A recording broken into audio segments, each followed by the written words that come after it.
Él, él aventuró algunas frases que se le antojaron como producto de experiencia y que no dejaban de ser banalidades.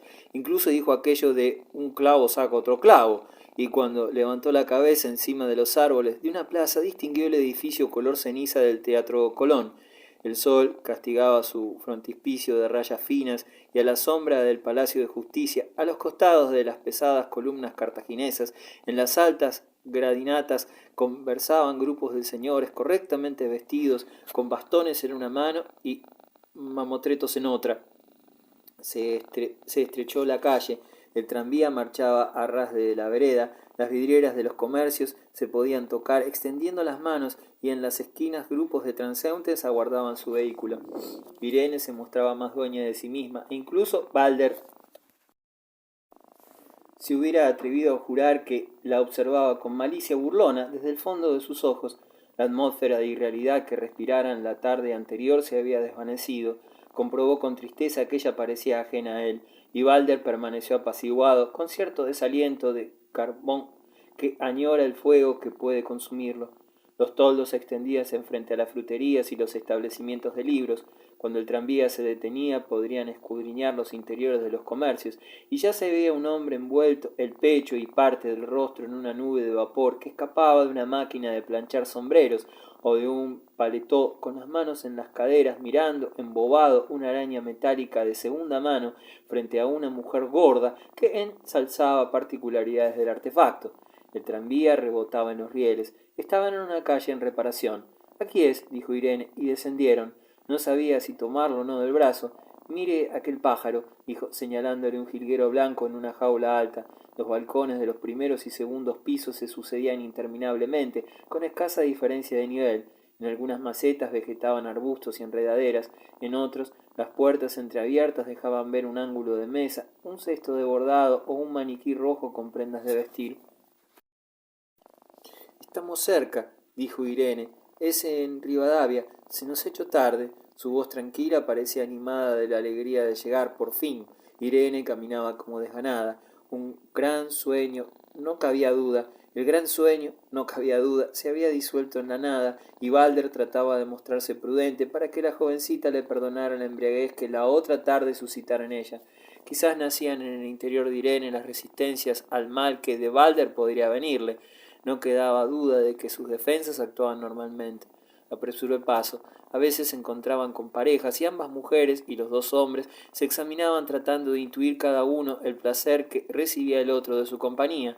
Un martilleo opaco, particular del taller de un hojalatero, y cierto perfume de pastas dulces se entremezcló con una varada de ácido muriático. Las fachadas se hicieron más oscuras y altas. Después apareció una explanada de asfalto, soleado. Irene le dijo «hasta luego», y en algunos metros más allá de 1500 de Rivadavia entró a una casa con portal elevado y con vado vidrio blanco en la banderola. Estanislao pasó cuando ella, inclinando el rostro y sin verlo, cerraba la manilla de una segunda puerta en lo alto de una escalera de mármol. Balder volvió. Un gato gris dormitaba en el centro del umbral de una librería. Vaciló, giró sobre sí mismo y para esperarla sentóse a la mesa de un café. Sentíase enervado. La presencia de esa muchacha le aplastaba los nervios como un brebaje de láudano, y para asegurar su conquista le pidió al mozo papel y tinta. Se puso a escribirle una carta de amor. Se la entregaría cuando ella saliera. Después de cavilar un instante, redactó 2 carillas de amor mentiroso, destinadas a excitar la imaginación de la jovencita y sus vulgares sentimientos de chica de familia. Incluso le decía que se imaginaba él y ella cuando fueran ancianitos, rodeados de muchos hijos. Esto es simplemente repugnante y absurdo. Balder, además de encontrarse casado, no quería hijos, y por otra parte no sentía ningún apego a la vida de hogar. Sentíanse llamados a destinos más altos, pero en esta circunstancia procedió como un jugador, matiz que entraba en su temperamento, tratando trabajosamente que el estilo de la carta fuera lo suficientemente estúpido como convenía a la mentalidad que revelaba Irene. Al salir del conservatorio, la jovencita recibió con sorprendida alegría su carta. ¿Él la había escrito? ¡Qué bueno! ¿Por qué se molestó? La leería en el tren, si podía. Le rogaba no se incomodara en acompañarla. Era muy posible que su mamá la esperara en retiro, pues vino de compras al centro. En efecto, se mostraba singularmente inquieta cuando a la distancia veía una mujer de edad cuya estatura confundía con la de su madre. Se despidieron poco antes de llegar a la estación, y Balder, al llegar a su casa, buscó entre sus papeles y algunas cartas que otra novia le había devuelto y copió íntegras 2 epístolas apasionadas que le entregó a Irene en su tercer encuentro. La pereza sentimental había sucedido al primer deslumbramiento pasional. Cierto es que Irene nada hacía de su parte para remediar la decadencia que se filtraba en sus relaciones. Escuchaba a Balder con carita aburrida, casi impaciente de tener que soportar la lata de un hombre cabelludo, con zapatos abarquillados y sonrisa maliciosa. Aparentemente, la conducta de Balder se presta para ser clasificada como actitud cínica de un desenamorado que trata de engañar a una joven inexperta. Cuando el cronista de esta historia le pidió explicación de su conducta, Balder replicó: «Copié esa carta porque, a pesar de necesitarla a Irene, era indispensable que le dijera alguna mentira amorosa, y no tenía voluntad de escribirle. Pensar en ella me producía instantáneamente cierta pereza enorme, un desgano inexplicable. Quería estar cerca y lejos de su persona. Me agradaba y me desagradaba instintivamente, pero de una forma vaga barruntaba que me convenía alejarme, y me faltaba carácter para tomar esta resolución. Pereza, desgano, ¿qué otro sentimiento, qué miedo pueden encubrir estas palabras? Auténtico miedo de un hombre a entablar una batalla definitiva para su vida. ¿Y quién dirige este juego del miedo o la prudencia, la inteligencia o el alma?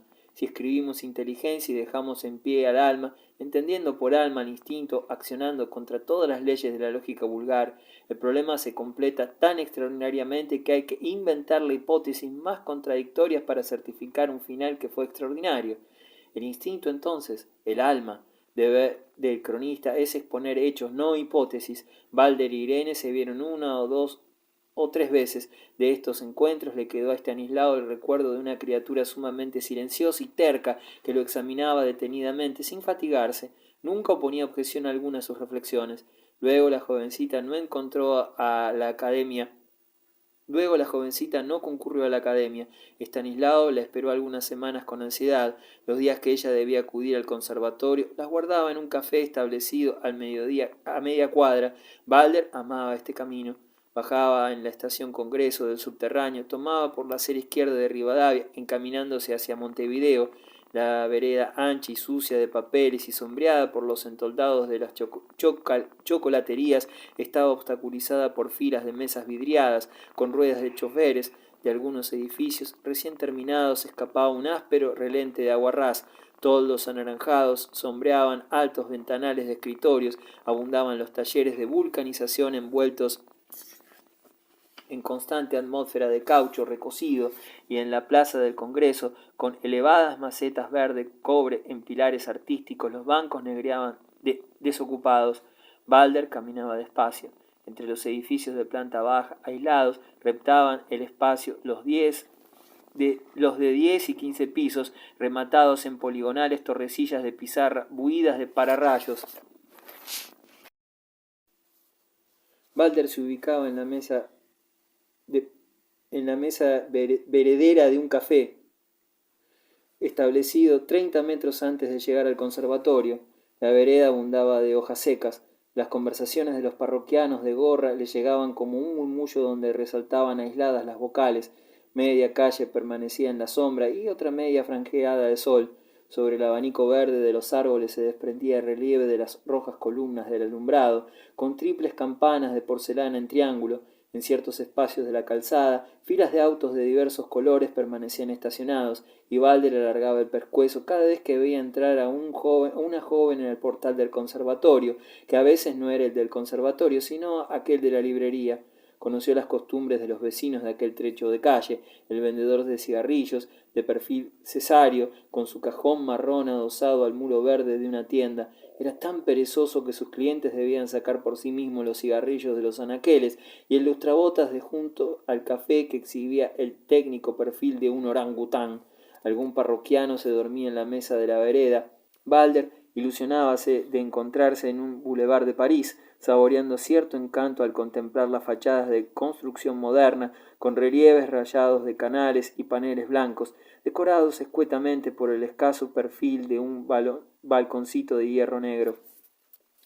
Las gentes de la vecindad, en cuerpo de camisa o con sacos blancos, conversaban en las puertas de los negocios.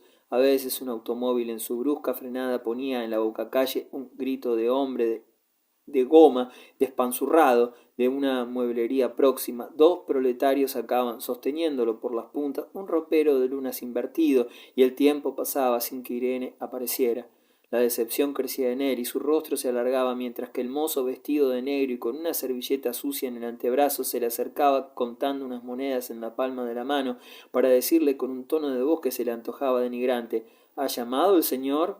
Pagaba, marchándose amargado. No la vería nunca y el más lindo sueño de su vida habría naufragado. Se creía inmensamente desdichado. Luego pensó con alegría que era preferible esa inútil espera al vacío que sobrellevaba antes de conocerla, y, con la espalda encorvada y las manos sepultadas en los bolsillos, se perdía por alguna calle transversal, caminando a lo largo del cordón de la vereda.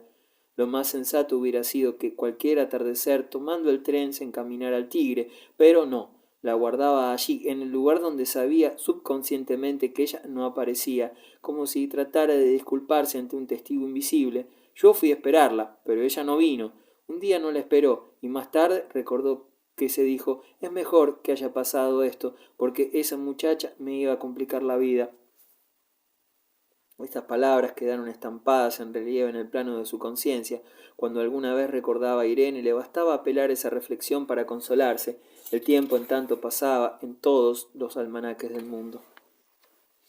Capítulo 2. La vida gris. Por más apego que se tenga a la concepción materialista de la existencia, no se puede menos de asombrarse a veces de la variedad de contradicciones que pone en funcionamiento en el mecanismo psicológico del hombre la monotonía gris de la ciudad.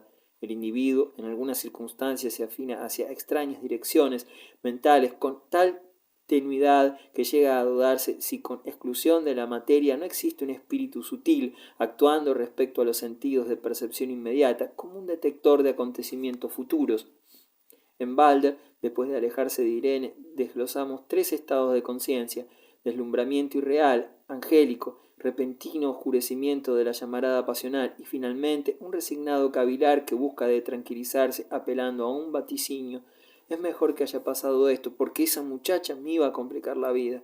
Tamizándolos con lógica materialista, semejantes estados de ánimo reflejan incongruencia y debilidad de espíritu.